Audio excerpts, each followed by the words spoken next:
Hi friends, welcome back to my channel. Interesting వీడియోల కోసం నా ఛానల్ను సబ్స్క్రైబ్ చేసుకోండి. పక్కనే ఉన్న బెల్ ఐకాన్ని ప్రెస్ చేయడం ద్వారా నేను అప్లోడ్ చేసే లేటెస్ట్ వీడియోలని నోటిఫికేషన్ ద్వారా పొందండి. హిమాలయ పర్వత శ్రేణిలో ఉన్న కేదార్నాథ్ ఆలయం హిందూ ధార్మిక చరిత్రలో అత్యంత ప్రాముఖ్యత కలిగిన ప్రదేశం. ఇది భారతదేశంలోని ఉత్తరాఖండ్ రాష్ట్రంలో సముద్ర మట్టానికి సుమారు 11,755 అడుగుల ఎత్తులో ఉంది. కేదార్నాథ్ ఆలయం 12 జ్యోతిర్లింగాల్లో ఒకటిగా పరిగణించబడుతుంది. కేదార్నాథ్ ఆలయం ఎప్పుడు నిర్మించబడిందో అచ్చంగా తెలియదు, కానీ ఇది పురాతన కాలంలో పాండవుల కాలం నాటిదిగా పరిగణించబడుతుంది. మహాభారత యుద్ధం తర్వాత పాండవులు తమ పాపాలను ప్రాయశ్చిత్తం చేయడానికి శివుని ఆశ్రయం కోరారు.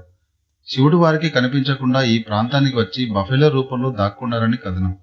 పాండవులు శివుని గుర్తించి ఆ ప్రాంతంలో అతనికి పూజలు ప్రారంభించారు. ప్రస్తుత కేదార్నాథ్ ఆలయాన్ని 8వ శతాబ్దంలో ఆది శంకరాచార్యులు నిర్మించారని విశ్వసించారు. ఈ ఆలయం తూర్పు దిశగా ముఖమై హిమాలయ పర్వతశ్రేణులకు ఎదుర్కొంటుంది. ఆలయ నిర్మాణ శైలి పురాతన ద్రవిడ శైలిలో ఉంటుంది. ఇది ఎటువంటి ప్రకృతి వైపరీత్యాలు సంభవించినా కూడా ఎదుర్కొని నిలబడగలదు. ఈ కేదార్నాథ్ ఆలయం మందాకిని నదీ తీరంలో ఉంది. ఇది గంగా నది యొక్క ఉపనది. ఆలయానికి చేరుకోవడానికి భారీ ప్రయాణం చేయవలసి ఉంటుంది. గౌరీకుండ్ అనే ప్రాంతం నుంచి కేదార్నాథ్ ఆలయం వరకు పాదయాత్ర చేయవలసి ఉంటుంది. 2013లో వచ్చిన భారీ వరదలు కేదార్నాథ్ ప్రాంతాన్ని ధ్వంసం చేశాయి. అయినప్పటికీ కేదార్నాథ్ ఆలయాన్ని ఏమీ చేయలేకుండా పోయాయి. ఈ ఆలయ చరిత్రలో ఇది ఒక ప్రధానమైన ఘట్టం. ఈ కేదార్నాథ్ ఆలయం ఉత్తర భారతదేశంలోని ప్రముఖ చార్ధామ్ యాత్రలో ఒక భాగంగా నిలిచింది. ఆలయాన్ని పెద్ద పెద్ద శిలలతో ద్రవిడ శైలిలో నిర్మించారు. ఈ ఆలయ ప్రాంగణంలో ఎంత భారీ వర్షం పడినా మంచు కురిసినా కూడా తట్టుకునే విధంగా ఈ టెంపుల్ను రూపొందించారు. కేదార్నాథ్ ఆలయంలోని శివలింగం చాలా అరుదైన త్రిభుజాకారంలో ఉంటుంది. ప్రభుత్వం మరియు ధార్మిక సంస్థల సహాయంతో కేదార్నాథ్ ఆలయాన్ని పునరుద్ధరణ కొనసాగుతుంది. ప్రతి సంవత్సరం లక్షలాది మంది భక్తులు శివుని దర్శించుకోవడానికి కేదార్నాథ్ వస్తూ ఉంటారు. దీపావళి తర్వాత చలికాలంలో ఎముకలు కొరికే చలి, విపరీతమైన మంచు కారణంగా ఈ ఆలయ తలుపులు మూసేస్తారు. ఈ నేపథ్యంలో కేదార్నాథ్ ఆలయం గురించి కొన్ని ఆసక్తికరమైన విషయాలు ఇప్పుడు తెలుసుకుందాం. మన దేశంలో కేదార్నాథ్ యాత్ర హరిద్వార్ లేదా రిషికేశ్ నుంచి ప్రారంభమవుతుంది. ఈ ప్రాంతాలకు సమీపంలోని రైలు సౌకర్యం అందుబాటులో ఉంది, లేదా బస్సులు, ప్రైవేట్ ట్రావెల్స్లో వెళ్ళవచ్చు. అంతేకాదు విమాన సేవలు కూడా అందుబాటులో ఉన్నాయి.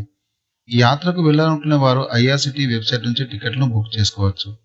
అంతేకాదు చార్ధామ్ యాత్రకు వెళ్లాలనుకునే వారు ఖచ్చితంగా ఆన్లైన్లో రిజిస్ట్రేషన్ చేసుకోవాల్సి ఉంటుంది. ఉత్తరాఖండ్లోని చోరాబారి హిమాలయ పర్వత సానువుల్లో కేదారేశ్వరుడు కొలువై ఉన్నాడు. అత్యంత విశిష్టమైన ఈ దేవాలయం ఏడాదిలో 6 మాసాలు మాత్రమే తెరిచి ఉంటుంది. మిగతా 6 నెలలు పూర్తిగా మంచుతో నిండిపోయి ఉంటుంది.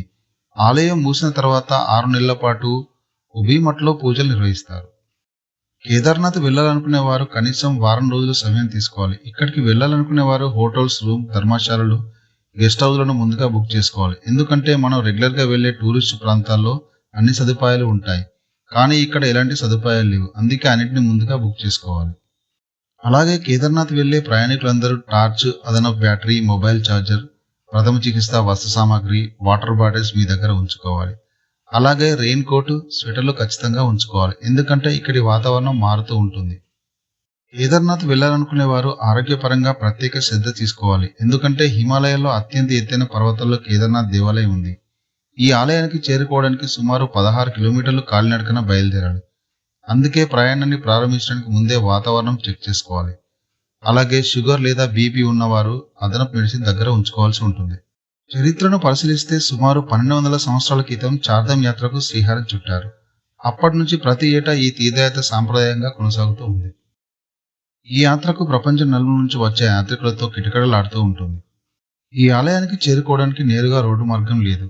గౌరీకుండ్ నుంచి 22 కిలోమీటర్ల ఎత్తుకు కష్టమైన ప్రయాణం ద్వారా కేదార్నాథ్ ఆలయం చేరుకోవచ్చు. అలా చేరుకోలేని వారి కోసం డోలీ సేవ అందుబాటులో ఉంది.